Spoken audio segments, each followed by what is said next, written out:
नमस्कार, internet news में आपका स्वागत है। सरिया गांव में पंचायत भवन का अद्भुत नजारा। उत्तर प्रदेश बलिया जिले में ग्राम पंचायत सरिया में पंचायत भवन का लोकार्पण सांसद वीरेंद्र सिंह मस्त एवं राज्य मंत्री आनंद स्वरूप शुक्ला ने फीता काट कर किया। सांसद ने कहा कि ग्राम पंचायत सचिवालय का स्थान जनपद में एक देखने लायक है। कहा कि ग्राम पंचायत को पार्लियामेंट में बताया जाएगा।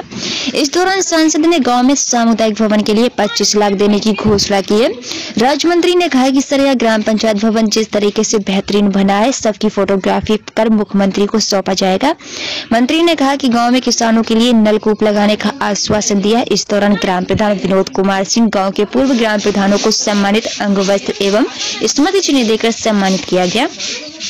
सांस्कृतिक कार्यक्रम बिहार के व्यास कमलबास कुंवर एवं मनोहर व्यास द्वारा किया गया। संचालन आपने अपने ग्राम पंचायत में जो विधवा पेंशन की पात्र हमारी माताएं बहनें हैं, जो विधवा पेंशन के पात्र हमारे माताएं बहनें और हमारे वृद्धजन हैं, जो हमारे दिव्यांग भाई उस पेंशन की पात्रता रखते हैं, उन सभी को 100% आपने सरिया ग्राम को आच्छादित किया है। इसके लिए मैं आपको धन्यवाद देना चाहता हूँ। और जो माननीय मोदी जी और माननीय योगी जी का संकल्प है कि हर घर में हमें गैस चूल्हा सिलेंडर पहुंचाना है, कोई भी हमारी माँ बहन धुएं में खाना नहीं बनाएगी, उसको भी आपने अपने गांव में 100% आच्छादित किया है। उसके लिए मैं आपको धन्यवाद देना चाहूंगा। आपने व्यवस्था बनाई है कि सभी किसानों को किसान सम्मान निधि मिलने चाहिए। उसकी पूरी पीड़ा पूरी चिंता करके आपने उसकी व्यवस्था बनाई है। सरकार की योजनाओं को माननीय मुख्यमंत्री जी की भावना के अनुरूप, माननीय प्रधानमंत्री जी की भावना के अनुरूप की 2022 तक हम सभी बेघरों को घर दे देंगे। उसके लिए आपने अपने संपूर्ण गांव को आच्छादित किया है। माननीय प्रधान जी, आपके उन सभी प्रयासों को नमन करते हुए और आपका बारंबार अभिनंदन करते हुए गांव के सभी लोगों से, उपस्थित सभी लोगों से अनुरोध करना चाहूंगा, एक बार फिर हम सब अपने माननीय प्रधान विनोद सिंह जी के लिए तालियों कर उनका स्वागत करें। बहुत धन्यवाद। वंदे मातरम। पर माननीय श्री प्रधान श्री विनोद कुमार सिंह जी का हमारे ग्राम विकास मंत्री जी अभिनंदन करेंगे। एक उदाहरण, एक अनुकरण विवेकानंद जी ने कहा है कि अगर आपके सामने कोई आदर्श स्थापित होता है तो आपका राह, आपका मार्ग सुगम हो जाता है। आपको एक दिखाई देता है कि हमें इस लक्ष्य की तरफ आगे बढ़ना है। और जिस बात की चर्चा मैं तो जहां कहीं भी जाता हूं, अनेक गांवों में जाता हूं या अनेक जनपदों में जाता हूं, आज तो मैंने सचिवालय देखा है, लेकिन इसके पूर्व में आप चलिए, गांव से शहर तक पानी निकास की भारी समस्या हो गई है। लेकिन आपके सरिया ग्राम में न खुली नालियां दिखने वाली हैं, न बजाती हुई नालियां दिखने वाली हैं। इतनी सुंदर सुगम व्यवस्था है। बारिश का भी पानी आएगा तो उसको आने के लिए रास्ता बनाया गया है। नाबदान का पानी आएगा तो पानी की निकलने की व्यवस्था बनाई गई है। सभी के लिए एक वैज्ञानिक तरीके से जो ग्राम सरिया में व्यवस्था बनाई गई है, उसके लिए माननीय प्रधान जी का बहुत बहुत अभिनंदन करता हूं। और आप सभी से मैं कहना चाहता हूं कि समाज में इस प्रकार के लोगों का, माननीय प्रधान जी जैसे लोगों का निश्चित रूप से सम्मान होना चाहिए। और ये निवेदन करते हुए कि आज हमारे मध्य में माननीय सांसद जी हैं, निश्चित रूप से माननीय प्रधान जी के जो भी प्रयास है, जो पानी का टंकी का यहाँ पर शिलान्यास हुआ था, जो भूमि पूजन करके कार्य आरंभ हुआ था, पूरे जनपद में जहां जहां भी पानी की टंकियां आई थी, जहां भी उसके लिए बोरिंग का काम शुरू हुआ था, और जो मानक था कि कितने फीट तक बोरिंग करनी है, वहां तक पानी शुद्ध नहीं मिल रहा है कहीं पर भी। और इसलिए बोरिंग और अधिक हो, उसके लिए एस्टिमेट हो, इसकी व्यवस्था भी हमारे नगर विकास मंत्री माननीय आशुतोष टंडन जी से इस संबंध में बात हो गई है। उन्होंने विभागीय अधिकारियों को निर्देश दे दिया है कि आगे से भी एस्टिमेट करके और जहां तक शुद्ध पानी उन मानकों पर पानी नहीं मिल जाए, वहां तक हमें उसकी बोरिंग करके और यथाशीघ्र इन निर्माणाधीन टंकियों को अपने निर्माण की ओर हमें आगे बढ़ाना है। एक बार आज के अवसर पर पुनः अपनी ओर से और आप सभी की ओर से माननीय सांसद जी का अभिनंदन करते हुए कि आपने यहाँ जो सामुदायिक भवन दिया है, और इस गांव के हम सभी की जिम्मेदारी बनती है। अभी जिस सड़क की चर्चा माननीय प्रधान जी ने किया है, मुझे विश्वास है कि जैसे ही मौसम ठीक होगा, धूप ठीक होने लगेगी, उस सड़क का पिच का कार्य शुरू हो जाएगा। और आगे भी जो भी इस गांव के लिए अपेक्षित कार्य है, निश्चित रूप से हम सभी संकल्पबद्ध हैं। माननीय विनोद सिंह जी का सहयोग करना ये हम सभी का भी सौभाग्य है। श्रेष्ठ लोगों का सहयोग करना ये ईश्वर की कृपा से हो पाता है। एक बार आप सभी को ये जो सामुदायिक शौचालय बना है, सरकार की जो व्यवस्था है कि घर घर में 2 शौचालय बनवा दिए गए, लेकिन आबादी बढ़ती चली जा रही है, परिवार बढ़ते चले जा रहे हैं। हमें खुले में शौच की प्रथा को समाप्त करना है। बीमारियों से और अनेक प्रकार के संक्रामक रोगों के साथ हमारे माताओं बहनों के सम्मान के लिए ये जो सामुदायिक शौचालय यहाँ बनाया गया, जिस प्रकार से पानी और मानकों के अनुरूप, उसके लिए माननीय प्रधान जी का और अभी तक पूरी अपने आज पहुंचे हैं यहाँ पे उद्घाटन के लिए। कैसा यहाँ कार्यक्रम लगा? आज सरिया गांव में ग्राम सचिवालय भवन का उद्घाटन समारोह उत्तर प्रदेश के ग्रामीण विकास मंत्री अनिल शुक्ला जी उपस्थित थे।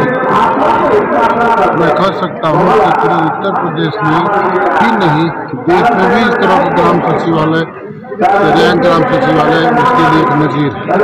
और ग्राम स्वराज और आत्मनिर्भर भारत बनाने का जो सपना गांधी जी ने देखा था और प्रधानमंत्री नरेंद्र भाई देख रहे हैं, उसकी नींव मेरे समझ से ग्राम सरिया जैसे ही गांव में पड़ सकती है और इसी की कल्पना करते हुए मैं आज उपस्थित हूँ।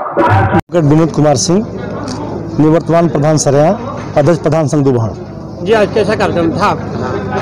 आज पंचायत सचिवालय का लोकार्पण का कार्यक्रम था, जिसके मुख्य अतिथि हम लोगों के लोकसभा सांसद माननीय वीरेंद्र सिंह मस्त जी और विशिष्ट अतिथि इस क्षेत्र के विधायक और उत्तर प्रदेश सरकार के राज्य मंत्री श्रीमान आनंद स्वरूप शुक्ला थे। जी हमें जानना चाहते हैं कितनी लागत लगी होगी इसमें? देखिए, लागत तो सरकारी धन जो 17,46,000 रुपये स्वीकृत थे। उसके बाद मन में सोच आई तो सरकारी नक्शे के बाद हम लोगों ने स्वयं का सर्वे किया और इसमें अपने नक्शे से काम करना हम लोग शुरू किए। उसके बाद कितना पैसा लगा, गांव के लोगों ने इस सहयोग धनराशि दिया। 21 लोगों का नाम इस पे पटल पे लिखा हुआ है। उसके बाद कितना पैसा मैं अपने पास से खर्च किया, इसका कोई लेखा जोखा नहीं है, लेकिन अंदाज से कहा जाए तो 25 लाख से ऊपर इसमें खर्च हुआ है। जी जी, हम आपसे जानना चाहते हैं, बहुत सारे ग्राम पंचायतें हैं, जिला में कहीं देखने लायक नहीं मिले। आज छोटा पंचायत होते हुए आपने इतना बड़ा काम किया, कहाँ से इतनी प्रेरणा मिली? देखिए, प्रेरणा तो मिलती है गांव के लोगों से और अपने सहयोगियों से। जहाँ तक प्रतिनिधि भी हैं, जैसे कि सांसद जी ने कहा, हमारे लोकप्रिय सांसद जी ने 25 लाख रुपया सामुदायिक भवन के लिए यहाँ दिए हैं। उन्होंने आज घोषणा भी की और उन्होंने कहा कि प्रधान जी, शादी ब्याह का उत्सव उसी में रखिएगा, इस पंचायत भवन का इस्तेमाल शादी ब्याह में न करिएगा। और इसमें उन्होंने कहा कि और ज़रूरत पड़ेगी तो अगर आपके गांव के लोगों ने सहयोग किया है 2-2.5 लाख रुपया, तो मैं अपना गेहूं बेच के इसमें 5 लाख रुपया अलग से दे दूंगा। ये सांसद जी के शब्द थे। इस अवसर पर सांसद और मंत्री जी क्या आश्वासन दिए हैं गाँव के लोगों के लिए? माननीय सांसद जी ने कहा कि जितना सहयोग हो सकता है अलग से किया जाएगा। शासन के धन के अलावा माननीय सांसद जी ने कहा कि अपने पास से भी धन दूंगा। और माननीय मंत्री जी ने कहा कि अनेक योजनाएं जो भारत सरकार उत्तर प्रदेश सरकार की है, उस योजनाओं को सरिया से जोड़ा जाएगा। और जिस प्रकार से सरिया के लोगों ने सहयोग किया, इस सहयोग के लिए मैं यहाँ की जनता को बहुत बहुत बधाई देता हूँ। अगर हमारे सहयोगी जो पीछे खड़े हुए कतार में हमारे नौजवान साथी हैं, हमारी माताएं हैं, जो देखिए इतनी खराब मौसम में भी सुबह के 9:30 बजे से लोग बैठे हुए हैं, कार्यक्रम में शिरकत किए हुए हैं। तो मैं गांव के सम्मानित सभी नौजवानों का, बुजुर्गों का, माता और बहनों का और अपने ये छोटे बच्चों का भी इसमें सहयोग करने के लिए धन्यवाद दूंगा, क्योंकि अभी बहुत शांति से हमारे बच्चे इस कार्यक्रम को सफल बनाए हैं। जी जी, हमारे आप इस चैनल के माध्यम से इस कार्यक्रम के द्वारा क्या संदेश देंगे? देखिए, अन्य प्रधानों को भी क्या आप, जैसा कि माननीय मंत्री जी ने कहा कि खिचड़ी महोत्सव जो 17 तारीख को होगा, उसमें उन्होंने कहा कि जो अन्य मंत्री आ रहे हैं, भारतीय जनता पार्टी के प्रदेश अध्यक्ष आ रहे हैं, उनके सामने सरिया गांव के विकास के रूप में इस सरिया गांव के सेवक को उन्होंने कहा कि आपको वहां पे पुरस्कृत कराऊंगा और माननीय मुख्यमंत्री जी से मुलाकात करा के वहां से भी आपको पुरस्कृत कराऊंगा, आपके मनोबल को बढ़ाऊंगा। और सांसद जी ने कहा कि जब लोकसभा का सत्र चलेगा तो मैं सरिया के सचिवालय की आवाज़ लोकसभा में उठाऊंगा। कितना बढ़िया सचिवालय पूरे प्रदेश में नहीं बना है। जी जी, तो क्या पूरे देश को क्या संदेश देना चाहते हैं? अन्य गाँव को, अन्य प्रधानों को क्या कहना चाहते हैं? देखिए, हम अपने प्रधान साथियों से भी कहूँगे, चूँकि मैं प्रधान संघ का अध्यक्ष हूँ और अब तो इस समय हम लोग निवर्तमान हैं, लेकिन आने वाले चुनाव के बाद मैं प्रयास करूँगा कि विकास खंड स्तर पे जो सरेआं इस समय दिख रहा है, उस समय अनेकानेक गांव इस श्रेणी में आपको देखने को मिलेंगे। ये मेरा प्रयास रहेगा। सब्सक्राइब करें इंडिया टॉप न्यूज चैनल और बेल आइकन दबाना ना भूलें। इंडिया टॉप न्यूज अपने क्षेत्र की खबरें सबसे पहले पाएं।